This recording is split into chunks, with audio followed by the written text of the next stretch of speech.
అందరూ ఎప్పుడెప్పుడా అని ఎదురు చూసిన ఇరు రాష్ట్రాలు అంటే తెలంగాణ ఏపీ సీఎంల సమావేశం అయితే ముగిసింది. ఇక్కడ ఏపీ సీఎంలతో పాటుగా మంత్రులు కూడా ఈ సమావేశంలో అధికారులు మంత్రులు కూడా పాల్గొన్నారు. దీంటి అంటే ఏంటి సారాంశం అంటే ఇప్పుడు రెండు విభజన తరువాత రెండు రాష్ట్రాల మధ్య ఉన్న కీలక సమస్యలపై అయితే ఒక చర్చ అయితే జరిగింది. దీంట్లో ప్రధానంగా విద్యుత్ బకాయిల విషయంలో తెలంగాణ తాము ఏపీకి ఇచ్చేది లేదు అంటే 24,000 కోట్లు ఇవ్వాలి అనేదైతే ఏపీ చెప్తే దాన్ని ఇచ్చేది లేదు అనేదైతే తెలంగాణ తేల్చి చెప్పింది. అయితే అటు ఏపీ నుంచి కూడా తాము కూడా బకాయి లేము అనే రకంగానే ఒక స్పందన వచ్చినట్లుగా తెలుస్తోంది. అయితే దీంట్లో అంటే విద్యుత్ బకాయిల విషయంలో అయితే ఇచ్చేది లేదు అనేది అయితే తేల్చారు. దాంతో పాటుగా హైదరాబాదులో ఉన్న భవనాలను కొన్నిటిని ఏపీకి కేటాయించాలి అనే ఒక ప్రధానమైన డిమాండ్ని ఏపీ నుంచి వచ్చిన డిమాండ్ని కూడా చంద్రబాబు ప్రస్తావన చేశారు. దాన్ని కూడా తెలంగాణ ముఖ్యమంత్రి రేవంత్ రెడ్డి అయితే తోసిపుచ్చారు. ఎక్కడ ఎలాంటి భవనాలు కూడా ఏపీకి ఇచ్చేది లేదు, తెలంగాణ హైదరాబాద్లో ఉన్న భవనాలను అయితే ఏపీకి ఇచ్చేది లేదు అనేది అయితే తేల్చి చెప్పినట్లుగా తెలుస్తోంది. అయితే ఇక్కడ ఢిల్లీలో ఉన్న ఏపీ భవన్ తరహాలో హైదరాబాదులో కూడా ఒక భవనాన్ని నిర్మించడానికి ఒక ప్రతిపాదన పెట్టుకున్నట్టయితే దానికి మొత్తం కూడా తెలంగాణ భూమి కేటాయించే అంశాన్ని అయితే పరిశీలిస్తామని అయితే రేవంత్ రెడ్డి చెప్పడం జరిగింది. అదీ కాక మరో అంశం ఇక్కడ ప్రధానంగా అంటే విలీన మండలాల్లో ఉన్న 5 అంటే భద్రాచలం రూరల్ మండలంలో ఉన్న 5 గ్రామాల పంచాయతీ కూడా ఇక్కడ చర్చల్లో వచ్చింది. ఆ 5 గ్రామాలని కూడా తమకి కేటాయించాలని అంటే ఇక్కడ భద్రాచలం శివార్లో ఉన్న 5 గ్రామాలని కూడా తమకి కేటాయించాలని తెలంగాణ డిమాండ్ చేసింది. అయితే ఆ విషయంలో కేంద్ర హోంశాఖకి లెటర్ రాయటము చేద్దాము అనేది అయితే ఏపీ నుంచి అంటే ముఖ్యమంత్రి చంద్రబాబు నాయుడు నుంచి అయితే సానుకూల స్పందన అయితే వచ్చింది. అది ఒక్కటి తెలంగాణకి ఒక శుభ పరిణామంగా చెప్పొచ్చు. అదీ కాక మిగతా అన్ని విషయాల మీద అంటే ఇప్పుడు ఒక సమావేశంలో తేలేది కాదు కాబట్టి ఇక్కడ 2 రకాలైన కమిటీలు వేయాలనేది అయితే కీలకంగా నిర్ణయించారు. దాంట్లో ఒకటి సిఎస్ఎల్తో అంటే 2 రాష్ట్రాల ప్రధాన కార్యదర్శులతో కూడిన ఒక కమిటీ, అధికారులతో ఒక కమిటీ,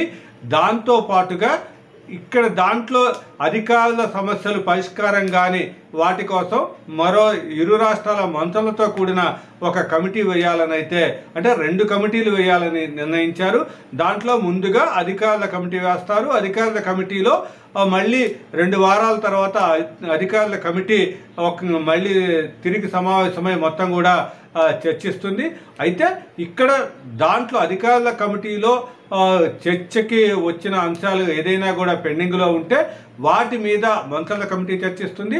దాని తర్వాత అవి కూడా అక్కడ కూడా ఫలితం రాని సమస్యలు ఏవైనా ఉంటే మళ్ళీ ముఖ్యమంత్రుల స్థాయి సమావేశం జరపాలని అయితే నిర్ణయించారు. ఏదేమైనా సరే మరోవైపు ఈ గంజాయి డ్రగ్స్ వీటి నిరోధానికి పూర్తిగా ప్రయత్నిస్తున్న తెలంగాణ ప్రభుత్వం దాంట్లో పూర్తిగా సహకరించాలని ఏపీని కూడా కోరింది. 2 తెలుగు రాష్ట్రాల్లో ఈ డ్రగ్ కల్చర్ అనే దాన్ని రూపుమాపటానికి ఒక ప్రత్యేకమైన వ్యవస్థను ఏర్పాటు చేయాలని కూడా దీంట్లో నిర్ణయించారు. అది కూడా ఒక శుభ పరిణామం.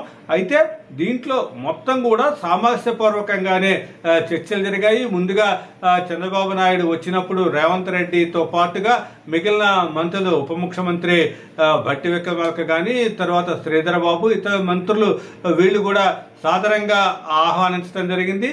అయితే దీంట్లో మొత్తం కూడా అధికారులు ముఖ్యమంత్రి మంత్రుల సమక్షంలోనే ఇరు రాష్ట్రాల మంత్రుల సమక్షంలోనే ఈ చర్చలన్నీ కూడా జరిగాయి. అయితే అనుకున్న ఒక్క సమావేశంతోనే ఈ సమస్యలన్నీ కూడా పరిష్కారం కావు కాబట్టి ఈ 2 కమిటీలు వేస్తున్నాం అనేది అయితే భట్టి విక్రమార్క చెప్పడం జరిగింది. ఏదేమైనా సరే ఈ మొత్తం అంశంలో ఇక్కడ విద్యుత్ బకాయిల అంశం తేలిపోయింది. ఇక్కడ నీటి పంపకాల విషయాన్ని వీటన్నిటినీ కూడా అంటే గోదావరి కృష్ణా జిల్లాల పంపకం వీటన్నిటి విషయం కూడా కొన్ని కీలక అంశాలు చర్చకు వచ్చినా కూడా వాటి మీద ఎలాంటి నిర్ణయం కూడా ఇప్పుడు తీసుకునే అవకాశం అయితే లేదు. అధికారుల ప్రమేయంతోనే మొత్తం వీటిలో చర్చలు సాగుతాయి. చర్చల తరువాతే మళ్ళీ జరుగుతుంది. మొత్తం మీద ఇక్కడ తెలంగాణ కోరిన 5 గ్రామాల విషయంలో మాత్రం ఏపీ నుంచి కూడా సానుకూల స్పందన అయితే వచ్చింది. అది మొత్తం ఒక ముందడుగు పడిందని చెప్పొచ్చు.